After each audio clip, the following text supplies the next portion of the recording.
السلام علیکم ورحمۃ اللہ وبرکاتہ۔ امید ہے آپ سب خیریت سے ہوں گے۔ آج کا میرا ٹاپک ہے ضیافت یعنی مہمان نوازی۔ حضرت ابو ہریرہ رضی اللہ تعالیٰ عنہ سے روایت ہے، کہتے ہیں کہ رسول اللہ صلی اللہ علیہ وسلم نے فرمایا کہ جو آدمی اللہ اور یوم آخرت پر ایمان رکھتا ہے اس پر لازم ہے کہ اپنے مہمان کا احترام کرے، یعنی اس کی عزت کرے۔ اللہ رب العزت سورہ رحمان میں بار بار فرماتے ہیں فَبِأَيِّ آلَاءِ رَبِّكُمَا تُكَذِّبَانِ، اور تم اللہ کی کون کون سی نعمت کو جھٹلاؤ گے۔ زندگی اللہ تعالیٰ کی بیش بہار نعمت ہے، اور زندگی کے لیے اللہ نے انسان کو اتنی نعمتوں سے نوازا ہے کہ اگر انسان پوری زندگی بھی ایک ایک پل صرف شکر میں گزار دے تو اللہ کی چند نعمتوں کا بھی شکر ادا نہیں کر سکتا۔ اللہ کی ہر نعمت اس کی زبردست قدرت کا مظہر ہے، مگر اللہ کی عطا کردہ تمام نعمتوں میں سب سے جو قیمتی اور سب سے افضل اور سب سے نایاب چیز جو ہے وہ محبت ہے۔ یہ ایک ایسی شاندار عطا ہے جس کو بقا ہے، اس کی بدولت انسان مخلوق سے پیار کرتا ہے۔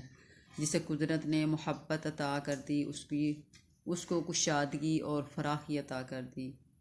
جو دل کی تنگی سے بچا لیے گئے وہ فلاح پانے والے ہیں، اور مہمان کو اللہ کی رحمت کہا گیا ہے۔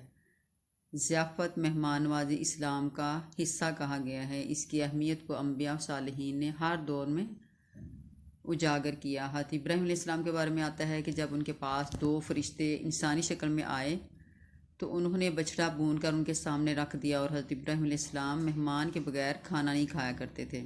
آپ صلی اللہ علیہ وسلم کے نزدیک بھی مہمان نوازی کی بہت اہمیت تھی، آپ اس کو بہت پسند کرتے، لیکن اس کے ساتھ آپ کو میزبان کا بھی خیال رہتا۔ ایک دفعہ صحابہ کرام نے آپ صلی اللہ علیہ وسلم سے عرض کیا کہ اللہ کے نبی، مہمان کا احترام کیا ہے؟ تو آپ صلی اللہ علیہ وسلم نے فرمایا 3 دن اور 3 راتیں مہمان کی خدمت کرنا، اور اس سے زیادہ ٹھہرے تو جو کچھ خرچ ہوگا وہ صدقہ ہوگا۔ اس حدیث سے نہ صرف مہمان اور میزبان بلکہ انسانوں کی باہمی محبت کو فروغ ملتا ہے۔ آپ صلی اللہ علیہ وسلم نے یہ بھی فرمایا کہ کسی مہمان کے لیے جائز نہیں ہے کہ وہ میزبان کے ہاں اپنے قیام کو طویل کر دے، یعنی اتنا عرصہ رہے کہ اس کو گناہگار کر لے۔ تو صحابہ عرض کرنے لگے کہ حضور صلی اللہ علیہ وسلم وہ کیسے، وہ میزبان کو گناہگار کس طرح کر سکتے ہیں؟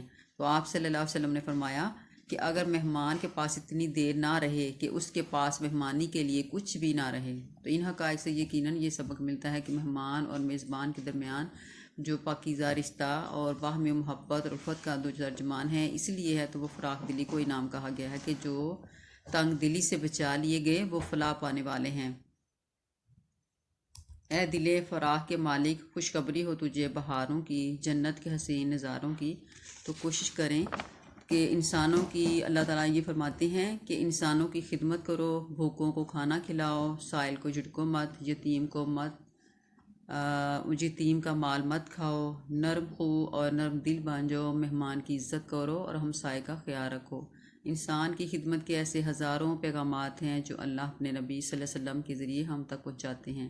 کوئی انسان اگر انسان کو چھوڑ کر اللہ کی محبت کا دعوے دار ہے، یا مخلوق کو چھوڑ کر خالق کا متلاشی ہے، تو بھلا وہ اللہ کی محبت تک کیسے پہنچ سکتا ہے؟